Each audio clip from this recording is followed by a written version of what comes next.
الحمد للہ وسلام علی عبادہ الذین اصطفیٰ خصوصاً علی سید الرسل و خاتم الانبیاء وعلی آلہ الاصفیاء و اصحاب الاسفیاء اما بعد فأعوذ باللہ من الشیطان الرجیم بسم اللہ الرحمن الرحیم ألم تر أن الله يسجد له من في السماوات ومن في الأرض والشمس والقمر والنجوم والجبال والشجر والدواب وكثير من الناس وكثير حق عليه العذاب ومن يهن الله فما له من مكرم إن الله يفعل ما يشاء صدق الله مولانا العظيم. اللہ تبارک و تعالیٰ نے اس دنیا کا نظام کس طرح بنایا ہے. اس میں دو باتیں ہیں. اللہ تعالیٰ نے دنیا کا نظام کس طرح بنایا ہے. ایک تو وہ کہ جس میں اللہ کی ہی چلتی ہے اور کسی کی نہیں,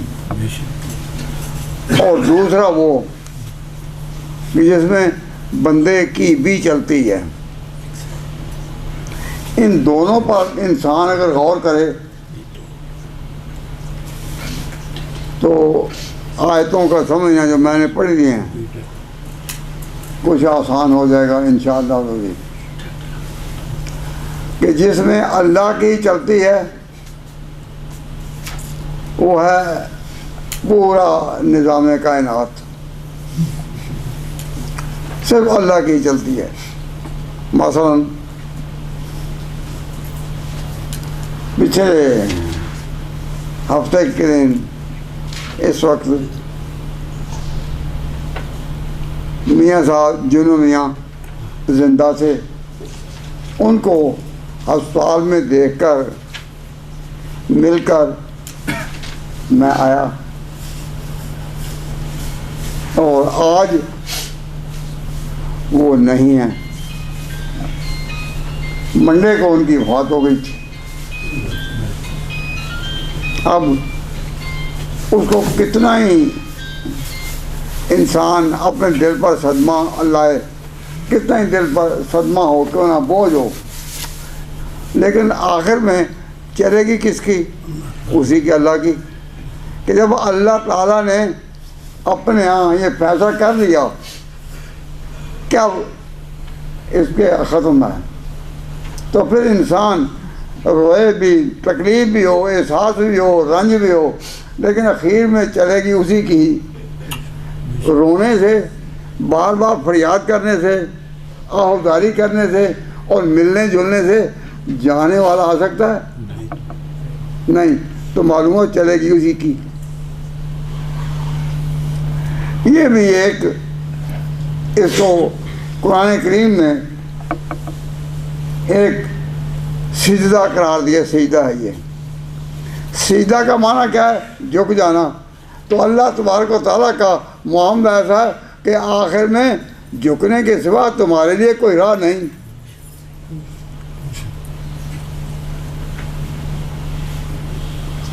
مجھے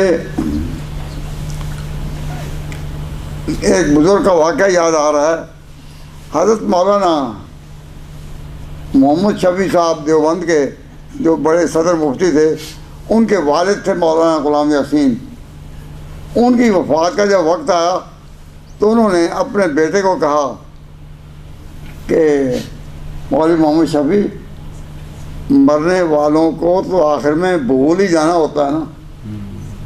یہ تو ناممکن ہے کہ خدا کا فیصلہ ہو اور کوئی بھول لینا, پھر دنیا تو قائم ہی نہ رہ سکے اگر بھولے نا. دنیا کا نظام چل ہی نہیں سکا اور نہ چل سکتا ہے، اگر بھولے نا تو بھولنا پڑتا ہے۔ تو بڑے مولانا یاسین صاحب نے کہا مفتی صاحب کو، جانے والوں کو آخر سب بھول ہی جاتے ہیں، لیکن میں اس وقت جب کہ اپنے سفر آخرت پر جا رہا ہوں صرف تمہیں یہ کہتا ہوں کہ جلدی نہ بھولنا۔ یعنی بھولنا جو ہے اس کو تو چیلنج نہیں کیا کیونکہ روک سکتا ہی نہیں، کسی کے اختیار میں ہی نہیں، لیکن اس طرح کہا کہ بھئی جلدی نہ بھولنا۔ تو صحیح لائن غم کھانے والوں کے لیے، مصائب کا سامنا کرنے والوں کے لیے وہ یہی ہے کہ پیسہ چلے گا اسی کا چلے گا، لیکن جلدی نہ کرنا، کوئی تو دھیان کرنا، کیونکہ جلدی تم کرو بھی کوئی تو کر کیا لوگے؟ کسی بیمار کی شفا تمہارے قبضے میں نہیں، ڈاکٹر کے پاس لے جانا تو تمہارے اختیار میں ہے، علاج کے لیے کسی کو بلانا تو تمہارے اختیار میں ہے، لیکن شفا تمہارے اختیار میں نہیں۔ اور بڑے بڑے ڈاکٹر اور حکیم یہی کہتے سنیں گے، ہم تو دیتے ہیں دوا لیکن شفا دیتا ہے تو، ہم تو دیتے ہیں دوا لیکن شفا دیتا ہے تو، کہ دوا کوئی شے نہیں جب تک حکم الہی نہ ہو۔ تو جب آخر میں چلنی اللہ کی ہے تو بڑے مولانا نے فرمایا کہ بھائی جلدی نہ بھول جانا۔ تو بندوں کی سعادت اور نیک بختی یہی ہے کہ جلدی نہ بھول جائیں۔ جو بھی واقعات ہوتے ہیں، کوئی کاروبار کیا، کاروبار میں دو ہی باتیں ہیں، یا نفع ہوتا ہے یا نقصان، لیکن اگر یہ نقصان ہو گیا اب یہ ادھر ہی تھا کہ تجھے اس میں فائدہ نہیں ہوگا، تم افسوس تو کرو گے کہ اس طرح پیسہ لگایا تھا اور نقصان ہو گیا، لیکن اس سے ملے گا کچھ نہیں، جو ہو گیا وہ ہو گیا۔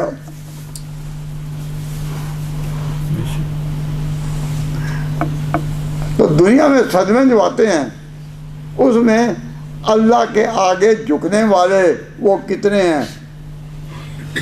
تو جو اللہ کے آگے جھکنے والے ہیں تو اللہ تعالیٰ نے فرمایا قرآن پاک میں آیات میں کہ ادھر بھی بہت ہیں ادھر بھی بہت ہیں، جھکنے والے بھی بہت ہیں اور نہ جھکنے والے بھی بہت ہیں۔ قرآن میں اور کسی مقام پر دونوں کو برابر نہیں کیا، اس مقام پر کیا ہے، جھکنے والے بھی بہت ہیں اور نہ جھکنے والے بھی بہت ہیں۔ کیوں؟ یہ ایسا سجدہ ہے کہ جس میں تمہارا اپنا اختیار نہیں، اس میں صرف خدا کی چلے گی۔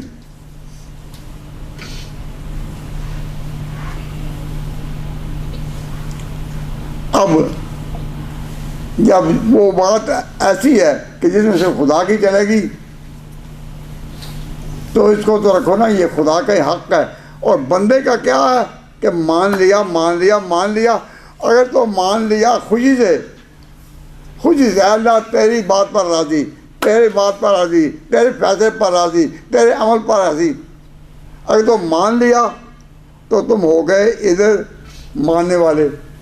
اور اگر اپنے آپ کو تڑپایا ہایا کیا، بار بار کیا، تو بات تو وہی ہے نا، میرا تو کچھ نہیں کہ کچھ ملے گا۔ تو ان کو کہتے ہیں دو سجدے، ایک سجدہ تکوینی کا معنی جس پر نظام چل رہا ہے، اور ایک سجدہ ہے عبادت کا آگے اللہ کے آگے جھکنے کا۔ اب دونوں سجدے ذکر ہوں گے تو تم نے کون سا سجدہ کرنا ہے؟ جو پہلا ہے وہ تو چلے گا اسی کا، اس میں کرو نہ کرو تمہاری اختیار نہیں، لیکن جو دوسرا ہے اس میں تمہارا اختیار ہے نا۔ تو آج میں نے آیتیں یہاں سے پڑھنی ہیں اور آپ سب ان آیتوں کی طرف دھیان رکھیں۔ بسم اللہ الرحمن الرحیم۔ الم تر ان اللہ یسجد لہ من فی السماوات الم تر ان اللہ یسجد لہ من فی السماوات و من فی الارض والشمس والقمر والنجوم والجبال والشجر والدواب وکثیر من الناس وکثیر حق علیہ العذاب۔ کیا تو نے نہیں دیکھا کہ اللہ کو ہی سجدہ کرتے ہیں جو بھی ہیں آسمانوں میں اور جو بھی ہیں زمین میں، اور سورج بھی، چاند بھی، ستارے بھی، پہاڑ بھی، درخت بھی، اور زمین پر چلنے والے جانور بھی، وہ کثیر من الناس، اور بہت سے لوگ بھی۔ تو سجدہ کرنے والے کتنے بتائے؟ 6۔ کیا فرمایا؟ من فی السماوات و من فی الارض 1، والشمس 2، والقمر والنجوم والجبال والشجر والدواب، یہ 6 ہیں۔ اور آگے فرمایا کہ کثیر من الناس، اور ان کے علاوہ جو چھٹے ہیں وہ بھی بہت ہیں۔ وہ کثیر حق علیہ العذاب، اور نہ ماننے والے بہت ہیں، ادھر بھی نہ ماننے والے اور ادھر بھی ماننے والے۔ ایک مقام ہے پورے قرآن میں جس میں کہا دونوں ہیں، ماننے والے بھی بہت، نہ ماننے والے بھی بہت۔ لیکن وہ کون سا فیصلہ ہے؟ خدا کا تکوینی فیصلہ کہ جو خدا نے کرنا ہی ہے اور کر ہی دیا، یعنی کرنا ہے وہ تو جو ہو گیا، لیکن جو کرنا ہے اور کر ہی دیا، اور اس نے کر ہی دیا ہے۔ کسی نے مکان بنایا اور ایسا زلزلہ آیا کہ مکان گر گیا، اب کتنا وہ روئے، کتنا کہے کہ میرا نقصان ہوا، بس جس نے کرنا تھا کر دیا، کر گیا۔ تو خدا تعالیٰ کا یہ جو فیصلہ ہے کہ جو اس نے کرنا تھا وہ کر دیا، اس کو ماننا یہ بڑی خوش قسمتی ہے۔ اس کو ماننا، اے اللہ تیرا فیصلہ حق ہے، اس کو کہتے ہیں تکوینی سجدہ خدا کو۔ تو فرمایا کیا تم نے نہیں دیکھا کہ یسجد لہ، اسی کو سجدہ کر رہے ہیں جو بھی ہے آسمان میں اور جو بھی ہے زمین میں۔ آسمان میں سجدہ کون کر رہے ہیں؟ فرشتے۔ آسمان میں فرشتے سجدہ کر رہے ہیں، زمین پر انسان سجدہ کر رہے ہیں۔ تو جو بھی ہے آسمان میں اور زمین میں، پھر اللہ تعالیٰ نے کو گنا ہے تو گننے میں وہ 6 ہیں۔ ایک الشمس، سورج بھی سجدہ کر رہا ہے۔ اب اس میں جو لوگ کاٹفیتی کرتے ہیں کہ سورج تو ایک بڑی طاقت ہو، سورج ایک ایسا کرہ ہے جس کی بڑی طاقت بہت، اس کی آگے تو وہ ٹھہر نہیں سکتا، نظر پوری نہیں ہو سکتی، لیکن اللہ نے فرمایا کہ سجدہ کرتا ہے۔ تو اب یہ ہے کہ ہم مسلمان ہیں اور ہم یہی کہیں ہاں کرتا ہے۔ کس طرح کرتا ہے ہمیں سمجھ نہیں آ رہی، نہ صحیح کوئی سمجھ آنا ضروری ہے، ہمیں سمجھ آئے یہ کوئی ضروری نہیں، لیکن کیونکہ کرتا ہے۔ مولانا شبیر احمد صاحب عثمانی رحمۃ اللہ علیہ نے ایک کتاب لکھی ہے مستقل کہ سورج سجدہ کس طرح کرتا ہے، لیکن جن کو سمجھ آ گئی کہ وہ سجدہ کس طرح کرتا ہے ٹھیک ہے، اور جن کو سمجھ نہیں آئی وہ کہیں یہ حق ہے جو قرآن نے کہہ دیا۔ ہر بات میں ایسے بچے لگانا کہ یہ کس طرح یاد رکھو، بات کسی کے گھر میں جھانکنا اچھی بات ہے؟ بھائی آپ مکانوں میں رہتے ہیں تو ساتھ کا جو مکان ہو ان ساتھ کے رہنے والوں کو جھانکنا اچھی بات ہے؟ اخلاقی طور پر ہر کوئی کہے گا کہ یہ اچھی بات نہیں، جھانکنا اچھی بات نہیں۔ تو اللہ تعالیٰ نے جو کچھ کرنا ہے اس کے بارے میں یوں ہی اپنی ٹانگ لانا، اپنی ناک لانا، ادھر کرنا، وہ اللہ کا گھر ہے، اس کو جھانکنا ہے اوپر سے، اللہ اس کو پسند نہیں کرتا، کہتا ہے میری بادشاہی میں جھانکنے کو اس طرح کرو، جو جھانکے گا آخر میں ناکام ہوگا۔ یہ جو ایسے مسائل ہیں جو اللہ ہی جانتا ہے، اس میں اتنی بات کافی کہنے کے لیے کہ جس طرح وہ چاہتا ہے کرتا ہے، سمجھ آ جائے سبحان اللہ، نہ سمجھ آئے پھر بھی مانتے ہیں۔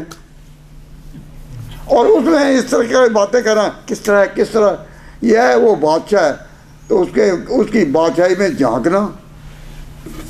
ہمارے بزرگ مولانا سید اللہ شاہ بخاری رحمۃ اللہ علیہ ایک بڑے بزرگ گزرے ہیں جی، تو پنجابی سے نا، تو وہ پنجابی میں اس کا ترجمہ کیا کرتے تھے، کسی سے گھر چاتی مارنا، کسی سے گھر چاتی مارنا، اور پھر اللہ رب العزت خدا کا یہ گھر ہے جو غیب کی بستی ہے، جو اوپری بستی ہے، اللہ کے یہاں بستی ہے، اس میں وہ جو چاہے کرے، اس میں کریز کرنا اور پتہ لگانا یہ کبھی ضرورت نہ کرنا، خدا کے گھر اور اللہ کے گھر چاتیاں نہ مارو، انسانوں کے گھر میں جاتی مارو، وہ کہتے ہیں بد اخلاق ہے، اور جو بادشاہ کے دربار میں اس کے گھر پر اس طرح کرتا ہے اس سے زیادہ کون غلطگار ہوگا؟ بالکل۔ اللہ کے گھر میں کھوج اس طرح نہیں لگانا، جانے کیوں؟ اس کا ادب ہے،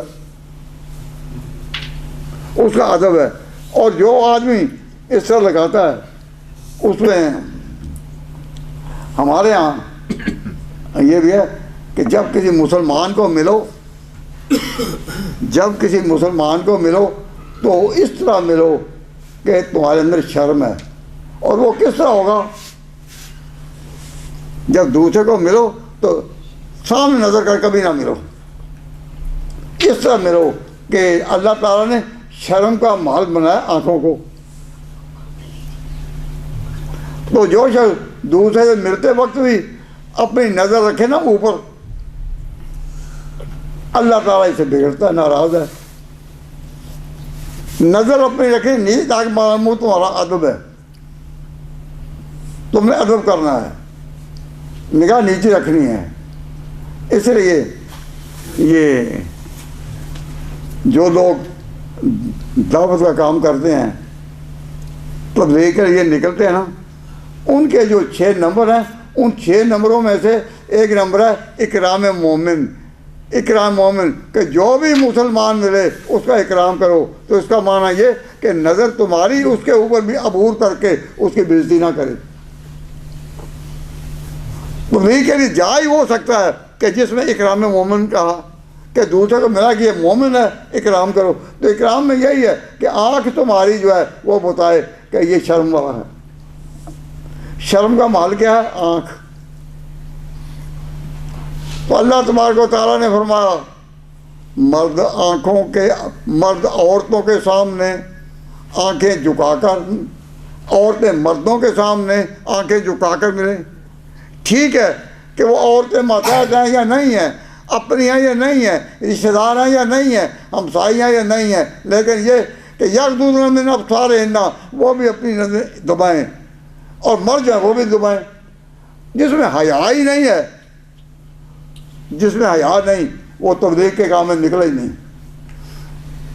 اکرام مومن، مومن کا اکرام اس درجے میں کرنا کہ آنکھ جھکے، آنکھ سامنے نہیں۔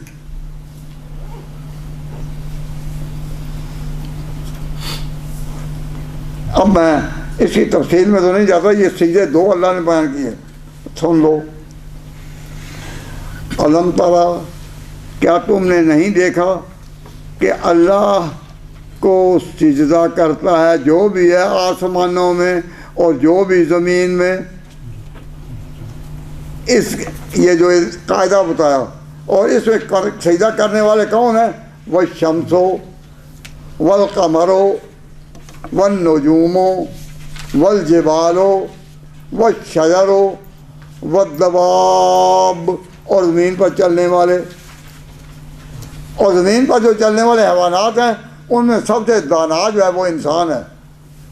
تو فرمایا کثیر من الناس، بہت سے لوگ ہیں اور بہت سے ایسے بھی ہیں کہ حق علیہم العذاب، جن پر عذاب ٹھہر چکا ہے، اور جن پر عذاب ٹھہر چکا ہے ان کے بارے میں کہا من یہن اللہ، اللہ جس کو گرائے اس کو اٹھانے والا کوئی نہیں۔ کیسا جملہ ہے! ومن یہن اللہ، اللہ جس کو گرا دے، ذلیل کرے، فما لہ من مکرم، کوئی بھی اس کو عزت دینے والا نہیں۔ یہ مسئلہ مسلمانوں کے ذہن سے بہت نکل گیا کہ اللہ نے یہ فرمایا کہ جو شخص بھی اپنے آپ کو گرائے، فما لہ من مکرم، اس کو عزت دینے والا کوئی نہیں۔ اب گرانے کا معنی کیا ہے؟ اپنے آپ کو گرائے، مثلا اللہ کی بات کو کہے کہ یہ تو سمجھ نہیں آتی، بھائی نہ آئے، تیرا کام ہے ماننا، تو تجھے سمجھانا کوئی ضروری ہے؟ اب کہتا ہے نہیں جی کامن سینس ہے، تو اب کامن سینس کا لفظ جو ہے وہ غور طلب ہے۔ کامن سینس کا معنی یہ ہے کہ عام لوگوں کی سمجھ، تو ہم صاف کہتے ہیں ہم میں کامن سینس نہیں، عام لوگوں کی سمجھ، ہم میں ہم میں جو سینس ہے وہ ہے جو اللہ نے ہمیں دی ہے۔ تو اللہ تعالیٰ نے انسان کو جو مسلمان بنا دیا تو وہ کامن سینس ہے؟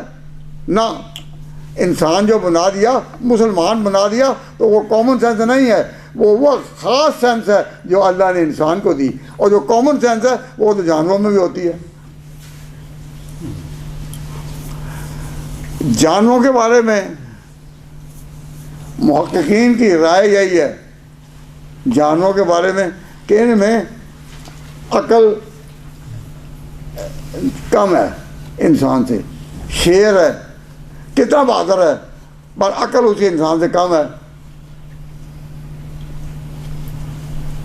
سانپ ہے، کتنی بڑی قوت ہے، پر عقل اس کی انسان سے کم ہے۔ گائے، بھینس، گھوڑا، بکرا، ان بھی کنز، انسان کو اللہ تعالیٰ نے رکھا تو جانوروں میں سے، لیکن ان کو کہا کہ عقل ان کو اللہ تبارک و تعالیٰ نے دی جو کسی جانور کے پاس نہیں۔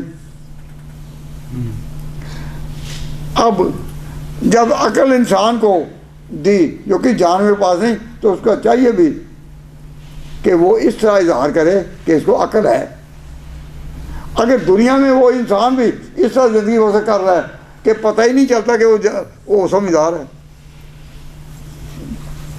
تو وہ بھی کوئی انسان ہے۔ تو اس میں اجرا کیا دونوں پر، فرمایا اللہ تعالیٰ نے کہ وَمَن يُهِنِ اللَّهُ، اللہ جس کو گرائے اس کو عزت دینے والا کوئی نہیں۔ کیوں؟ ان اللہ یفعل ما یشاء، وہ کرتا ہے وہی جو وہ چاہے۔ یہ وہ سجدہ ہے جو اللہ تعالیٰ کے آگے تکویناً کا معنی کہ نظام چلانا اس نے ہے، اور کس طرح سجدہ کر رہے ہیں، ہر ایک مان رہے ہیں، موتیں آئیں ماننا ہے، گھاٹے پڑیں ماننا ہے، تجارت جائے ماننا ہے، مکان گرے ماننا ہے، زلزلے آئیں ماننا ہے، اولاد مرے تو ماننا ہے، تو جو بھی آئے وہ ماننا ہے۔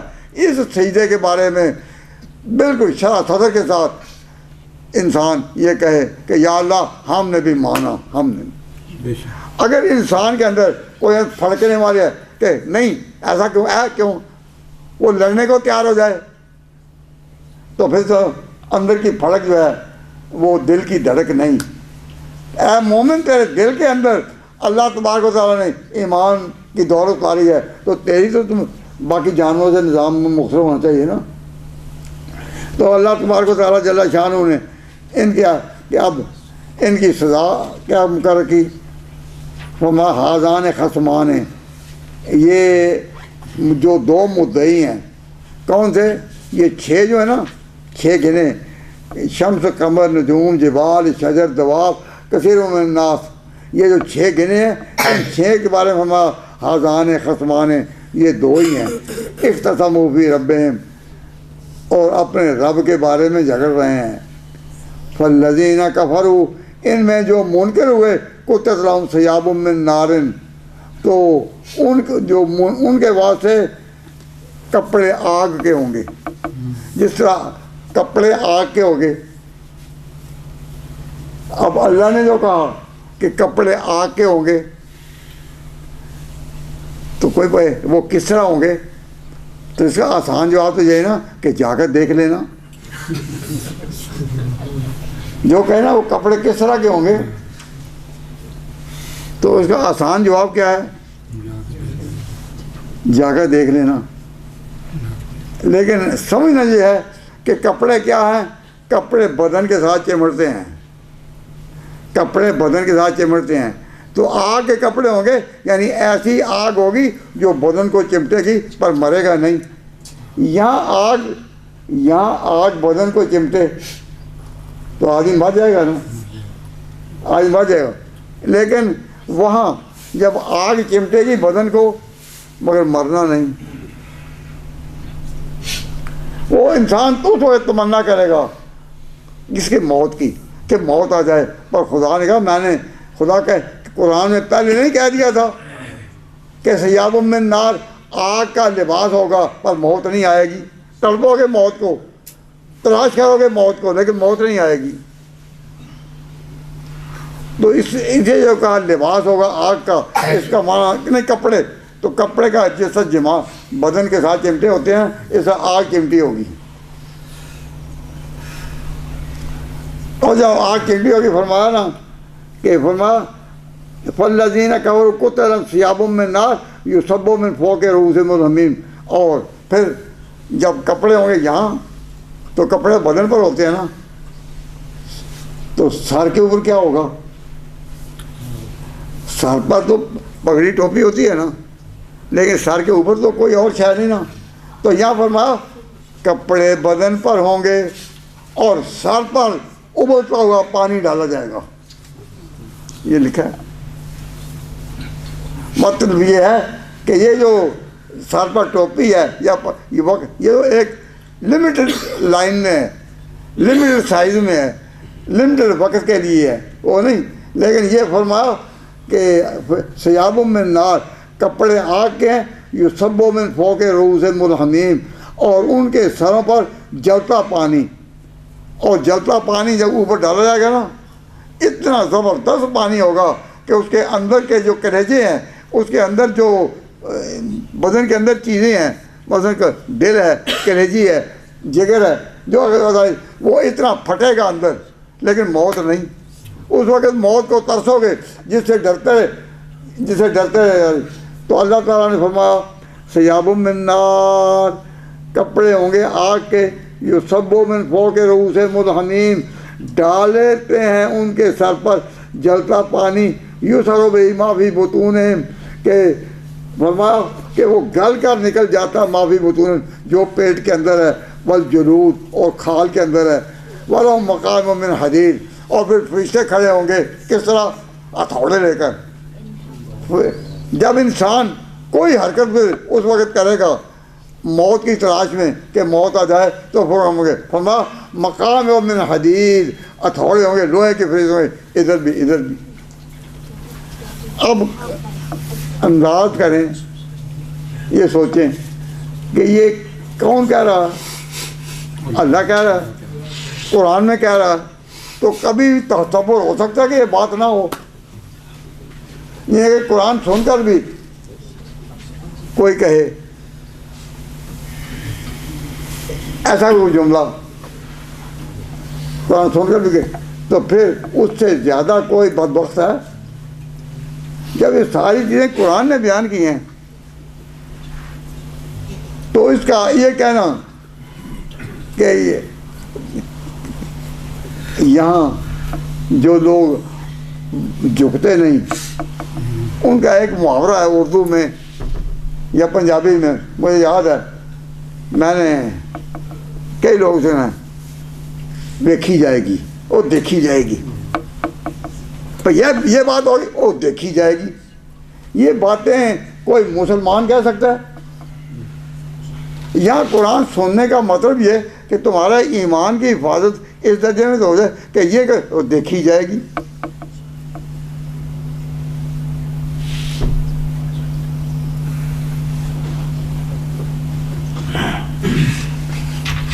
ہمارے بہت قریب ایسے لوگ ہیں کہ جن کا مزاج اب تک یہی ہے کہ دیکھی جائے گی. مجھے چونکہ زیادہ نظر اس پر ہوتی ہے کہ ایمان کو بچانا ہے، ایمان کو بچانا ہے، تو اس لیے میں گزارش یہ کرتا ہوں کہ آپ اس کو سمجھنے کی کوشش کریں کہ اللہ کہہ رہا ہے اور قرآن میں کہہ رہا ہے، اور یہ کتاب اتری ہے اس کے آخری پیغمبر خاتم النبی پر، تو جب اس پر اتری آیت اور ہے خدا کا کلام اور ہمارے سامنے بھی اس میں موجود ہے، اور یہ خوش قسمتی ہے کہ قرآن پاک ہمیں پہنچا دیا صحابہ نے قرآن شریف حضور سے سنا لیا اور ہم تک پہنچا دیا، یہ تو ہماری خوش قسمتی ہے۔ لیکن جب ہے تو پھر اب خدا کی بات کیا، ایسی بات کبھی نہیں کرنی جس سے معلوم ہو کہ اس کے اندر بڑائی ہے اور دیکھی جائے گی۔ اس سے کون کہتا ہے؟ جس کو کسی کی پرواہ نہ ہو، جس کو کسی کی پرواہ نہ کریں دیکھی ہے، یہ بدبخت کے سوا کسی کا کام ہو سکتا ہے؟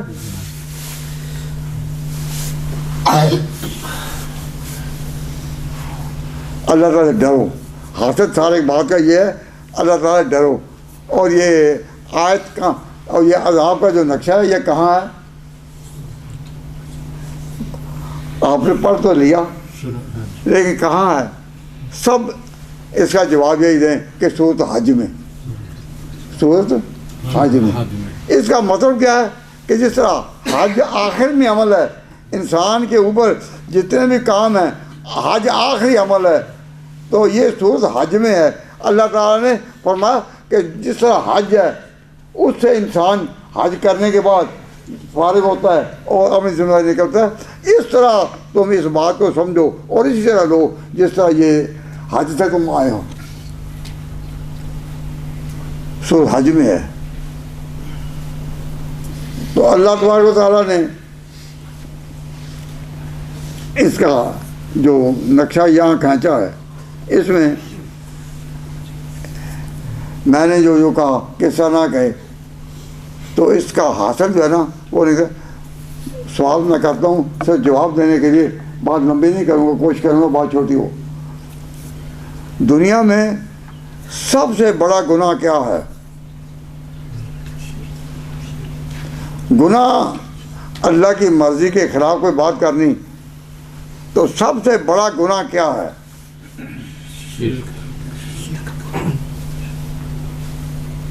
ایک جگہ بیان کر رہے تھے کہ سب سے بڑا گناہ کیا ہے، تو ایک آدمی کہنے لگا جی سانو گناہ کی گل نہ دسو، نیکی کی گل دسو۔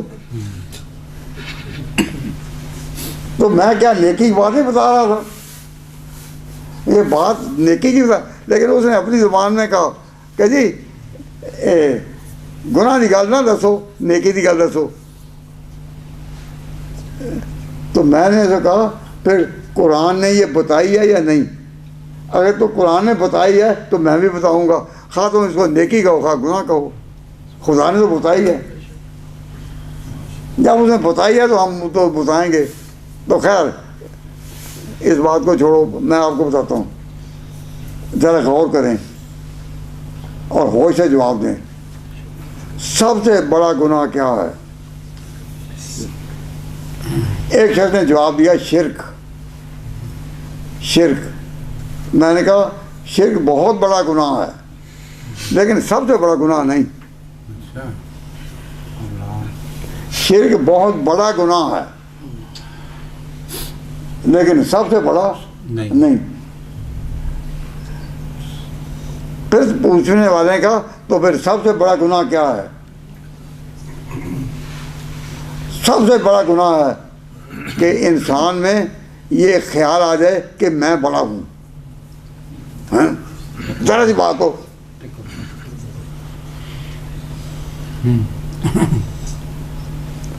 کیوں؟ اس لیے کہ سب سے پہلے گناہ دنیا میں کیا ہوا؟ جب اللہ تعالیٰ نے حضرت آدم کو بنایا، حضرت آدم کو بنایا اور کہا آدم کو کہ اس درخت کے قریب نہیں جانا،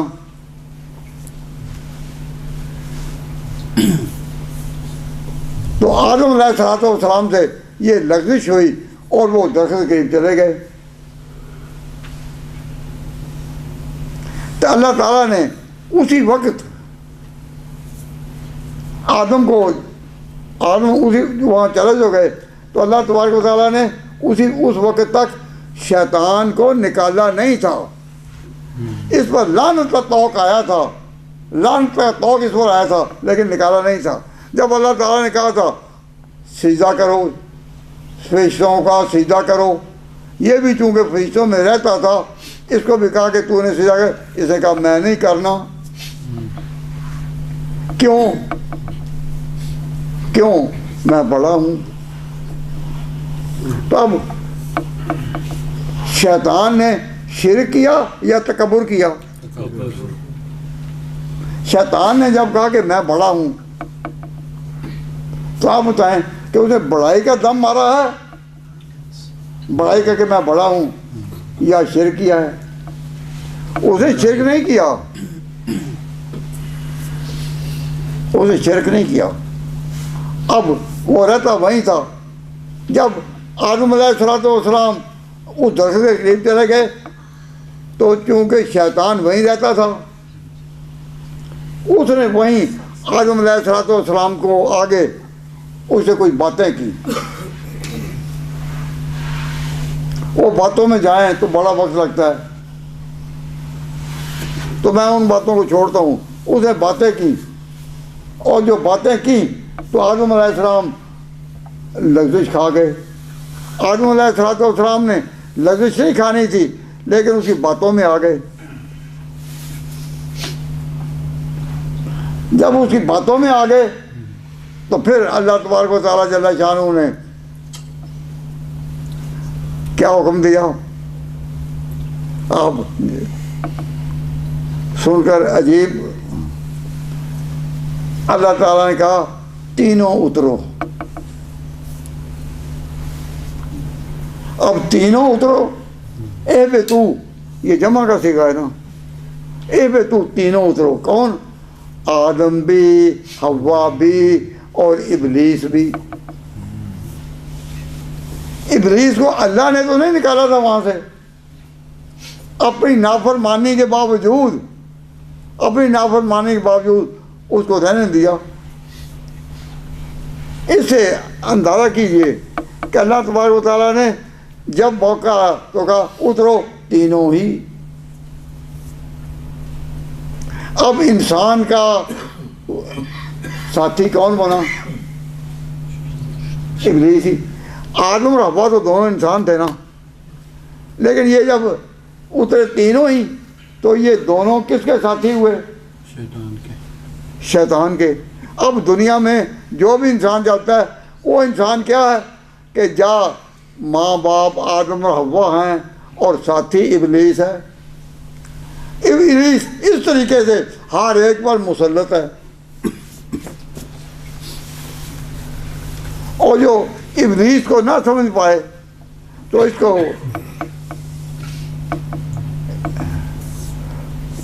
کہتے ہیں تمثیل کے طور پر کہ ایک دفعہ ابلیس کو جس طرح یہ فرشتے اوپر جاتے ہیں نا، گھومتے ہیں، تو ابلیس کو بھی اللہ تعالیٰ نے اڑنے کی یہ ہمت، طاقت اختیار عطا فرمایا ہے. ابلیس نکالا تو وہاں سے گیا لیکن یہ اڑتا ہے اور پھیلتا ہے کیا کہ ستاروں کی باتیں، فرشتوں کی باتیں اور اللہ تعالیٰ کی جو سلطنت اوپر ہے، اس کی بادشاہی ہے، اس کا گھر ہے، جس کے بارے میں نے کہا کہ اس میں کھوج نہ لگاؤ کیا ہو رہا ہے. تو کھوج لگانے کے لیے کون اڑتا ہے؟ ابلیس ہی چکر لگاتا ہے. تو قرآن کہتا ہے کہ جب چکر لگاتا ہے تو اللہ تعالیٰ نے فرشتے رکھے ہوئے ہیں. کیسے فرشتے؟ کیا اس پر انگارے مارے، انگاروں تو آگ کے انگارے پھر اس پر برسائے جاتے ہیں. تو پھر آ گیا اور پھر ذرا بچ نکلا، پھر چلا گیا. تو شیطان کا مار کا پورا لگا ہے. تو شیطان کا جو مار کا پورا لگا ہے اور انگارے پڑ بھی رہے ہیں تو پھر پورا لگا ہوا ہے. تو ایک دفعہ ابلیس اللہ تعالیٰ کے پاس کہنے لگا کہ اے اللہ میری بات تو سن لے. تو وہ میں بات سنا کر بات ختم کرتا ہوں. بات کیا سنائی؟ اے خدائے کن فکاں، اے اللہ تیری شان یہ تو کن کہے جہان بن جائے. کن ہو جا، فکانا ہو گیا. اے خدائے کن فکاں، اے خدا جس کی شان کن فکاں ہے، مجھ کو نہ تھا آدم سے بیر. مجھ کو آدم سے کوئی دشمنی تو نہیں تھی. جب تو نے کہا تھا نا کہ آدم کو سجدہ کر، تو میری کوئی آدم سے دشمنی تو نہیں تھی. یا تو تاریخ بتائے کہ آدم اور ابلیس میں کوئی عداوت تھی، تو عداوت تو کوئی نہیں تھی. اے خدائے کن فکاں، مجھ کو نہ تھا آدم سے بیر، وہ زندانی نزدیک و دیر و زود. انسان کو کہا گیا کہ انسان میں دو چیزیں ہیں جو اور کسی مخلوق میں نہیں، نہ فرشتوں میں نہ جنات میں، نہ فرشتوں میں نہ جنات میں. اور دو وہ کیا ہے کہ نزدیکی اور دوری. نزدیکی اور دوری. مثلا آپ میرے قریب بیٹھے ہیں، حافظ صاحب میرے قریب بیٹھے ہیں، اور وہ صاحب ہیں وہ دور بیٹھے ہیں. تو یہ قریب اور یہ دور، یہ قریبی اور دوری کس کی صفت ہے؟ یہ صرف انسان کی ہے. قریبی اور دوری اور کسی کی نہیں. قریبی اور دوری یہ جو ہے، اے خدائے کن فکاں، مجھ کو نہ تھا آدم سے بیر، وہ زندانی نزدیک و دیر و زود. اور پھر جلدی اور دیر، یہ بھی خاصیت انسان کی ہے. انسان کیا ہے؟ تو ابلیس سے کہا اللہ کے دور میں، اے خدائے کن فکاں، مجھ کو نہ تھا آدم سے بیر، وہ زندانی ہے نزدیک و دیر و زود. حرف استقبال تیری شان میں ممکن نہ تھا. تو نے جب کہا تھا سجدہ کر، تو میں تکبر کروں؟ توبہ توبہ، میں سجدہ کروں؟ حرف استقبال، تکبر کے الفاظ، حرف استقبال تیری شان میں ممکن نہ تھا، پر نہ تھا میرے مقدر میں ہی وہ تیرا سجود. لیکن میری قسمت میں ہی تو نے وہ نہیں سیدھا رکھا تھا، میری قسمت میں ہی تو نے نہیں رکھا تھا. یہ نقطہ ہے کہ جو تقدیر کے منکر ہیں ان کو سمجھایا جاتا ہے کہ تقدیر کے منکر جو ہیں وہ جب کوئی بات کا جواب نہیں دے سکتے، کہتے وہ ہماری قسمت میں نہیں تھا، ہماری قسمت میں ہی نہیں تھا. تو یہ تقدیر کا انکار ہے، یہ تقدیر کا انکار ہے. تو اس کے نے جواب میں یہ کہا، اللہ کے حضور میں جب کہا نا، اے خدائے کن فکاں، مجھ کو نہ تھا آدم سے بیر، وہ زندانی ہے نزدیک و دیر و زود. حرف استقبال تیری شان میں ممکن نہ تھا، پر نہ تھا میرے مقدر میں تیرا سجود. وہ میرا سجدہ تو نے تقدیر میں لکھا ہی نہیں تھا. تو جب کہا تو خدا نے پھر دوسرے فرشتوں کی طرف اشارہ کر کے کہا، ذرا سنو کیا کہہ رہا ہے.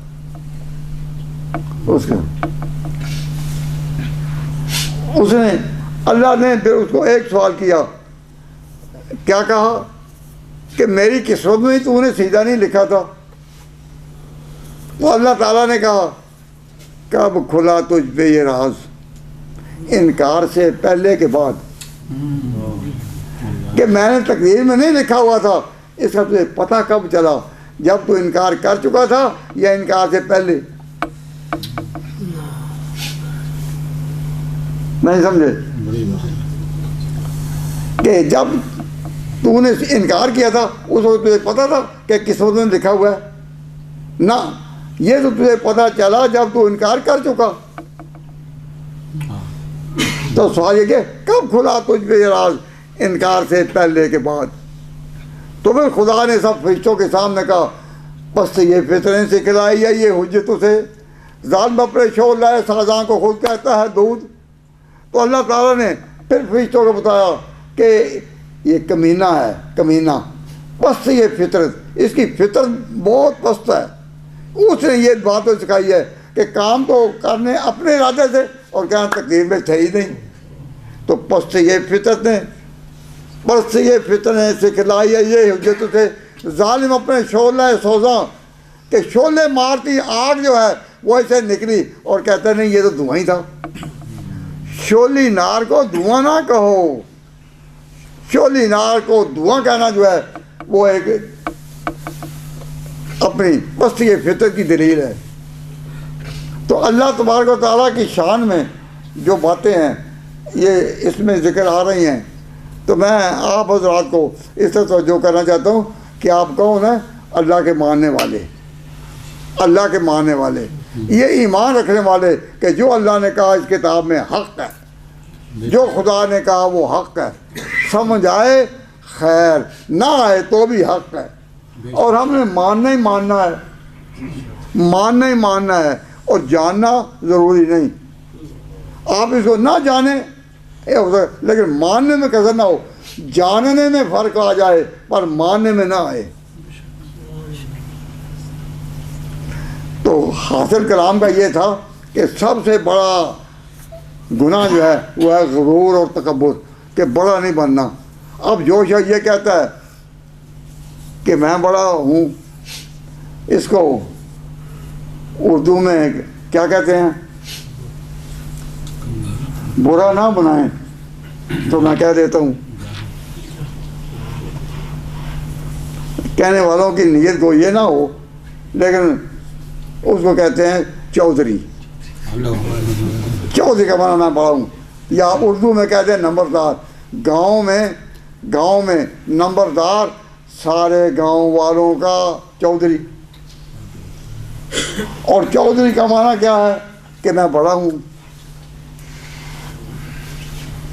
اب آپ بتائیں کہ جو شخص اپنے ذہن میں یہ سمجھے کہ میں چودھری ہوں، وہ خدا کے ہاں وہ خدا کا ماننے والا ہو سکتا ہے؟ نہیں. مسجدیں کیا بتاتی ہیں کہ جب اذان ہوتی ہے شروع ہوتا ہے اللہ اکبر، اللہ بڑا ہے، اس کا مطلب ہے کہ تو نہیں. تو مؤذن جب اذان دیتا ہے نا، کہتا ہے اللہ اکبر، تو اس کا مطلب ہی یہ ہے کہ سننے والوں تم جو کہتے ہو کہ ہم چودھری ہیں، ہم بڑے ہیں، تو نہیں، بڑا ایک ہے، بڑا ایک ہے، تو بڑا نہیں ہے. اور پھر وہ نہ مانے لیکن یہ پھر بھی کہے گا ایک ہے. اس لیے باقی فکر ایک دفعہ، لیکن اللہ اکبر 2 دفعہ. اذان اللہ اکبر اشہد اللہ الہ الا اللہ نہیں، اللہ اکبر 2 دفعہ کہو. کیوں؟ ابھی تک چودھری بیٹھا ہے، ابھی تک بیٹھا ہے، اس کے ذہن سے یہ بات نکلے کہ کم از کم یہ اشہد اللہ الہ الا اللہ 2 دفعہ کہنا، آگے جا کر اشہد ان محمد رسول اللہ یہ بھی 2 دفعہ کہنا، لیکن اللہ اکبر ایک ہی فکرہ ہے. اللہ اکبر اللہ اکبر، پھر کہو اللہ اکبر اللہ اکبر. بار بار کہا جائے گا اذان میں کہ بڑا وہی ایک ہے. اب جس شخص کے دل میں بھی خیال آ گیا کہ میں بھی تو ایک آدمی کہتا ہے چلو بڑا نازل ایک کچھ تو ہوں وہ کہتا ہے بڑا نہ صحیح ایک کچھ تو ہوں. تو اب جب اس نے کہا نا کچھ تو ہوں، اس کا معنی یہ کہ اندر ابھی وہ چودھری پن موجود ہے. تو اللہ تبارک و تعالیٰ جل شان ہو یہ سمجھنے کی طرف میں اس بات پر بات ختم کر رہا ہوں کہ سورۃ حج جو ہے نا، اس میں بڑا عجیب و غریب انداز میں اللہ تعالیٰ نے دنیا سے رخصت ہونے کا صحیح طریقہ بتایا ہے. کہ جس طرح حج کرنے والوں کہا جاتا ہے کہ اب حج جو ہے وہ عبادت کا آخری مرحلہ ہے. اے انسان، دنیا میں تیرا وقت آ گیا ہے. یہ باتیں کیا بتاتی ہیں؟ تیرا وقت آ گیا ہے. تو ایک تو اپنے اندر حیا پیدا کرو. حیا پیدا کرنے کا معنی جیسا کہ میں نے کہا اکرام مومن، مومن کا اکرام کرو. اسی میں نے تشریح آپ کے سامنے کر دی ہے. اور یہ بات سکھائی ہے قرآن نے. تو مجھے ایک بات کہ حضرت عثمان رضی اللہ تعالیٰ عنہ جب قرآن کی تلاوت کرتے یا دیکھتے تو پھر آخر میں احساس محبت کے ساتھ چومتے, اظہار محبت کے ساتھ چومتے. تو کسی نے کہا کہ یہ آپ اس کو چوم کیوں رہے ہیں؟ تو انہوں نے صحیح بات کہہ دی کہ بے اختیار, میں بے اختیار ہوں. اللہ کی اس کتاب کے آگے اپنے عاجزی کا اقرار اور ہوں بے اختیار. اب جو قرآن شریف کو چومتا ہے وہ کبھی جرأت کرے گا اس کی بے ادبی کی؟ وہ درس میں بھی آئے گا تو وہ یہ کبھی نہیں کہے گا مجھے سمجھ نہیں آ رہا. تو وہ سمجھ آنا تو ضروری ہے, ماننا ضروری ہے. تو مانتا ہے یا نہیں مانتا ہے تو مسلمان, اور نہیں مانتا تو مسلمان نہیں ہے. اللہ تبارک و تعالیٰ جل شانہ, سب بھائیوں آپ نے وقت کی قربانی کی, وقت نکالا, آئے مسجد میں آئے, اللہ کا نام اس کی بڑائی کا عنوان سن کر یہ آپ آئے کہ ہم چھوٹے ہیں چھوٹے ہیں چھوٹے ہیں. اے اللہ ہم کچھ بھی نہیں, ہم عاجز ہیں عاجز ہیں عاجز ہیں. ایک رکعت بھی پڑھتے ہیں تو قیام ایک ہوگا, رکوع ایک ہوگا, پر سجدے دو ہیں. ایک رکعت جو ہے قیام ہے, ایک ہی قیام ہے, اور پھر رکوع بھی ایک ہی ہے, لیکن سجدے دو ہیں. کیوں؟ اس لیے کہ ہمیں اب راہ پتہ چل گئے کہ جھکنا ہے جھکنا ہے جھکنا ہے. پہلا سجدہ, پھر دوسرا سجدہ, اور پھر قرآن جو قرآن میں پڑھا جاتا ہے تو قرآن میں پڑھتے پڑھتے کئی آیتیں آ جاتی ہیں جو کہتے ہیں کہ سجدے کی آیت آ گئی, اور اس قرآن پر پھر سجدہ. وہ جو سجدے نماز میں پڑھے جاتے ہیں جو رکوع کے وقت کرنے ہیں وہ اور ہیں, لیکن یہ سجدہ ہو تو سجدے پر سجدہ. تو اللہ تعالیٰ جو فرماتے ہیں سجدے پر سجدہ, تو یہ تعلیم ہے اس کی اللہ کی. ربنا تقبل منا انک انت السمیع العلیم وتب علینا انک انت التواب الرحیم. یا اللہ جتنے بھی حاضرین ہیں ان کو ایمان کی سلامتی عطا فرما. یا اللہ تکبر سے, بڑائی کا دم مارنے سے, بڑائی کا دم مارنے سے, اپنے آپ کو بڑا سمجھنے سے, چودھری سمجھنے سے, نمبردار سمجھنے سے, سردار سمجھنے سے, یا اللہ بچائے رکھ. ہم تیرے عاجز بندے, ہم تیرے عاجز بندے, ہم تیرے عاجز بندے. وصلی اللہ تعالیٰ علی خیر خلقہ ہی. اللہ کی ساری مخلوق میں جو سب سے بڑے ہیں وہ تو حضور ہیں. تو حضور نے بھی اپنے آپ کو کہا اے اللہ میں تیرا عاجز بندہ ہوں, میں تیرا عاجز بندہ ہوں. جب حضور نے بھی اپنے آپ کو کہا, اور ہم نماز میں حضور کا جب نام لیتے ہیں تو کہتے ہیں عبدہ و رسولہ, عبدہ و رسولہ. اللہ کا رسول بھی ہے اور بندہ بھی. تو جب رسول بھی اپنے آپ کو بندہ کہے تو پھر کوئی غیر اور آدمی اپنے آپ کو دم مارے کہ میں بڑا ہوں, اس کو زیبا ہے. اگر ہم میں سے کسی کی زبان سے ایسی بات کبھی نکلتی ہو تو پہلے اس کا تصور کر کے یا اللہ معاف فرما. گناہ ہو جائیں اس کی معافی مانگو, اس کے لیے حجت نہ بناؤ. وصلی اللہ تعالیٰ علی خیر خلقہ محمد وآلہ واصحابہ اجمعین برحمتک یا ارحم الراحمین.